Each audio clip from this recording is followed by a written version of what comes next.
Olá, primeiro ano, tudo bem? Espero que todos estejam super bem. Espero que tenham aproveitado esse momento anterior para que pudessem estudar com relação ao assunto que falamos anteriormente, que foram os carboidratos.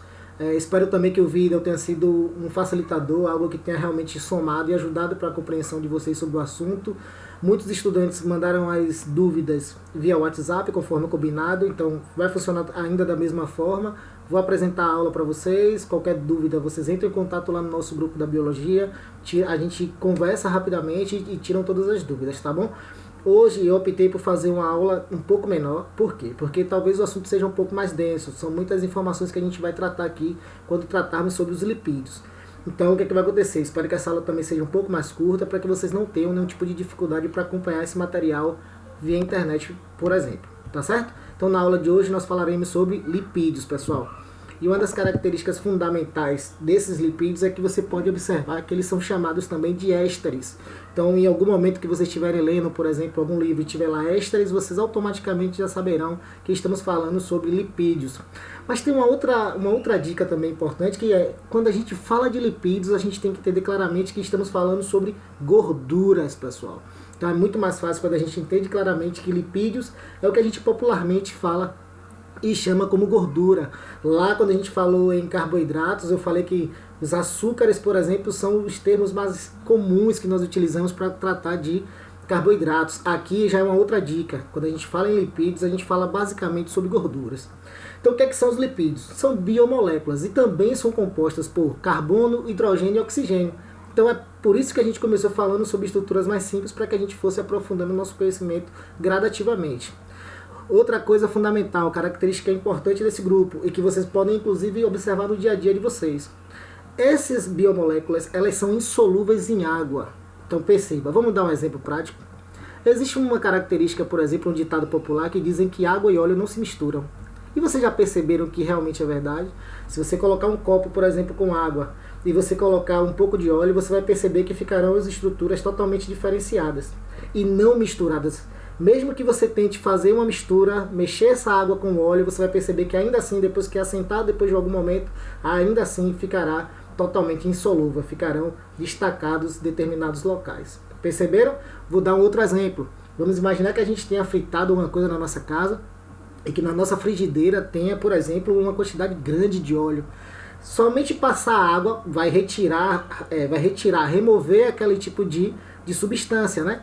Mas a gente vai perceber claramente que se a gente pegar em outro recipiente e conservar aquela substância que nós removemos da panela lá ou da frigideira, a gente vai perceber que ainda assim fica totalmente insolúvel, fica separado, pessoal, porque é uma das características que o lipídio apresenta. Perceberam? Agora uma outra característica é que, ao passo que ele não é solúvel em água, ele é muito solúvel em solventes orgânicos. E aí a gente precisa definir algumas coisas claras, né? Professor, o que é que significa um solvente? Um solvente é uma substância também orgânica que é capaz de deslocar, de extrair, de tratar, de dissolver sem reagir com aquela substância. Então vamos imaginar claramente o que é que eu quero dizer com isso. São substâncias que são orgânicas, líquidas e voláteis. Beleza? A gente vai falar sobre isso. Qual é a característica de uma substância ser volátil? É simplesmente uma substância que pode se reduzir, pessoal, e se reduzir, por exemplo, em forma de vapor ou gases. Aqui nós temos um exemplo claro para que a gente visualize e dê um exemplo na nossa vida cotidiana. Então você tem lá como, por exemplo, solventes orgânicos, o éter etílico, clorofórmio, o éter, acetona, benzeno e os álcools. Vou dar um exemplo para as meninas principalmente. Se elas estiverem, por exemplo, em um ambiente qualquer, em um salão, e tiver alguém fazendo unha, vocês percebem que o cheiro praticamente impregna todo lugar, o cheiro da acetona. Por quê? Porque ele é uma substância, ele é um solvente orgânico, que inclusive ajuda a remover, por exemplo, o esmalte da unha, por ele ser um solvente, e que ele tem também uma característica que é ser volátil, ou seja, ele se reduz e tem a capacidade de formar ou vapor ou gás. E ele também, nesse caso aqui dos nossos lipídios, nós temos a capacidade de também realizar, por exemplo, essa remoção, no caso essa extração dessa gordura, utilizando esses solventes. Então vou dar um exemplo. Caiu, por exemplo, uma gordura em determinado local, a gente já sabe que agora eles são insolúveis em água. A gente também vai aprender lá na frente que depois a gente pode utilizar outros mecanismos, já que eles têm moléculas características polares. Então o que é que a gente vai fazer? A gente vai simplesmente utilizar um solvente orgânico, que agora a gente já sabe alguns exemplos, como por exemplo o álcool, para remover aquela gordura de modo adequado.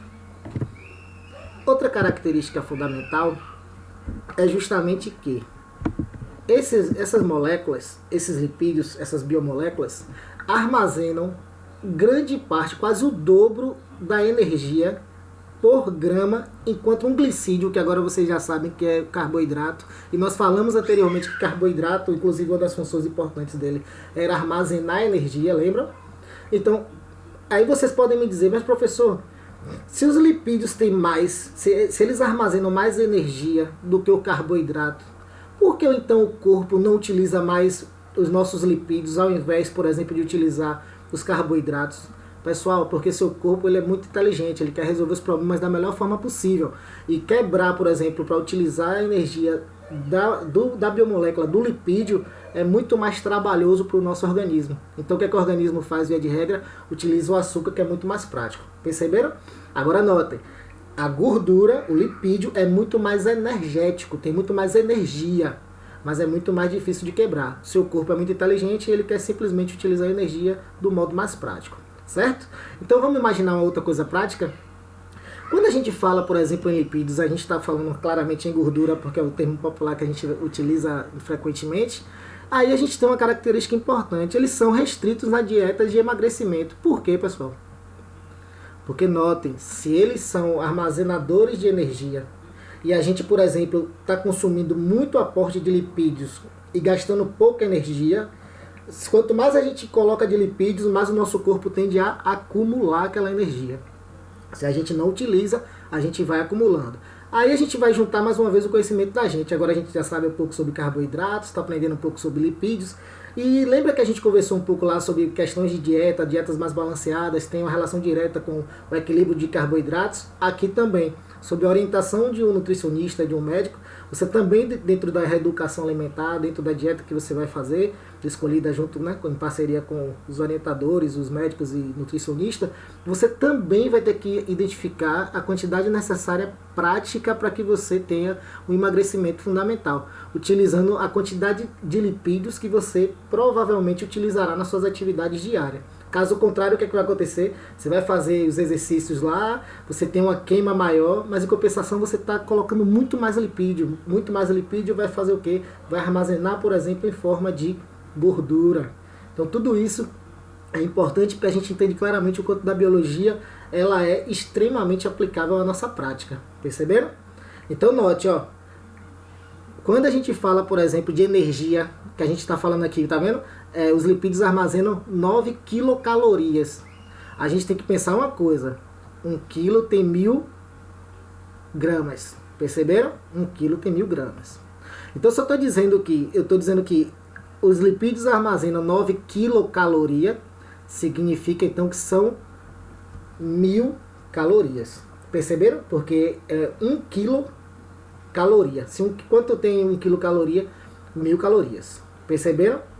Somente uma conversão. Por que isso é importante? Porque a gente vai entender claramente que é o seguinte: essa energia que a gente ingere e geralmente utilizando o termo quilocaloria ou caloria, tanto faz, tá? Vamos para frente. Só que aí você pode me dizer, professor, o que eu não entendo ainda é com relação à definição de caloria. Então a gente vai aprender aqui claramente, ó. A caloria é a quantidade de calor, por isso caloria, né, pessoal? Ou energia, que é fornecida a 1 grama de água, certo? Para que ele consiga levar 1 grau centígrado de temperatura. Então vamos pensar claramente. Vamos pensar um pouco num experimento hipotético onde você está controlando todas as variáveis e a única variável que você vai utilizar para ver a modificação da temperatura será o aporte de calorias. Então imagine que se eu tenho 1 grama de água, e está a 28 graus Celsius, eu quero aumentar para 30 graus Celsius. Nesse exemplo hipotético, onde mais nada, claro, está influenciando, somente eu quero saber as calorias. Quantas calorias eu devo gastar para aumentar 2 graus? Simplesmente 2 calorias. Perceberam? Porque note, é a quantidade de calor para aumentar em 1 grama de água 1 grau centígrado. Então se eu tenho 1 grama de água a 28 graus centígrados, eu quero aumentar para 30 graus centígrados, graus Celsius na realidade. O que é que eu tenho que fazer? Eu tenho que gastar calorias. Pessoal, o que é que a gente faz quando a gente começa as atividades diárias, quando eu estou falando aqui com vocês, o que é que, para manter minha temperatura ideal entre 36 e 37 graus e meio, o que é que eu estou fazendo? Eu estou gastando calorias. Meu corpo simplesmente para que eu respire, essa respiração muscular, contração muscular das minhas paredes intercostais, da minha musculatura para que eu caminhe, a minha possibilidade de falar, o meu raciocínio durante o tempo que eu estou falando com vocês aqui, tudo isso, acredito, eu estou gastando o quê? Energia. Se eu estou gastando energia, eu estou gastando calorias. Nesse momento agora é importante a gente pensar nisso, porque via de regra está todo mundo em quarentena, em casa, e o que, é que a gente está fazendo? Provavelmente um aporte maior de carboidratos, um aporte maior de lipídios, gastando menos energia, porque na nossa locomoção, nosso caminhar é menor, consequentemente a gente está gastando menos energia. Isso possibilita, de forma mais prática, o acúmulo desse tipo de biomolécula em forma de quê, pessoal? Nesse caso o lipídio, em forma de gordura. Perceberam? Então vamos seguindo mais um pouco. E aí vocês poderiam me dizer assim: poxa, professor, eu até entendi essa parte de lipídios, mas eu ainda não estou convencido. E aqui fiquem tranquilos, porque a gente já está chegando nessa primeira parte da aula. Então eu vou convencer agora vocês da importância dos lipídios, porque eles possuem funções não só diversas e importantes, como muito complexas também. Então vamos dar um exemplo. Eles possuem, por exemplo, que a gente já conversou, a função de reserva energética. E ali tem o mais, não é à toa, porque agora a gente acabou de conversar aqui, comparando, por exemplo, com os carboidratos, os lipídios são mais energéticos. Entretanto, pessoal, temos que lembrar, são mais difíceis de serem quebrados, consequentemente o corpo utiliza o que é mais prático. O que é mais prático? Os carboidratos, os monossacarídeos, que são moléculas que praticamente não sofrem mais quebras e já são absorvidas facilmente. Posteriormente temos os oligosacarídeos e depois os polissacarídeos, de acordo com a quantidade de carbonos dentro da molécula e também dos monossacarídeos que são unidos, beleza? Lá é por ligação glicosídica, aqui a gente vai ver que é uma ligação estérica, pessoal. É um outro tipo de ligação, mas que também sofre desidratação. Então, quando a gente tem, por exemplo, um lipídio juntando com outro lipídio, por essa ligação estérica, nós falaremos com mais detalhes posteriormente, nós temos também a perda de água, que é a desidratação. Molécula de água, ok? H2O. Também os lipídios têm uma função importante que é de impermeabilizante. Então note, acabei de conversar com vocês. Pessoal, se eu estou dizendo que essa gordura ela não é solúvel em água, significa que eu posso utilizar, por exemplo, em alguns momentos, esse tipo de lipídio. E a gente vai ver lá, inclusive, tem algumas ceras, inclusive naturais, ceras nos frutos, por exemplo, nas folhas de algumas árvores, que não permite, por exemplo, que a água entre, ou que dificulta, por exemplo, a saída dessas águas. Então diminui a desidratação, por exemplo. Perceberam? Então notem, impermeabilizante também. A gente o que é que faz quando impermeabiliza? Evita, por exemplo, a entrada de água em determinado local. Pigmentação. Pessoal, existem lipídios que fazem parte, sim, do processo de melhoria, ou seja, de aumento da eficiência do processo de fotossíntese. Simplesmente porque nos seres autotróficos, que a gente já sabe que produzem o nutriente, né, por meio da fotossíntese, da absorção de luz, existem lipídios que também favorecem nesse processo de pigmentação e, consequentemente, no processo de fotossíntese. Até aí não estão convencidos ainda? Então vamos seguindo. Lembre-se, a nossa célula, a gente conversou, ela é semipermeável, ou seja, ainda falei, acho que um exemplo desse aqui.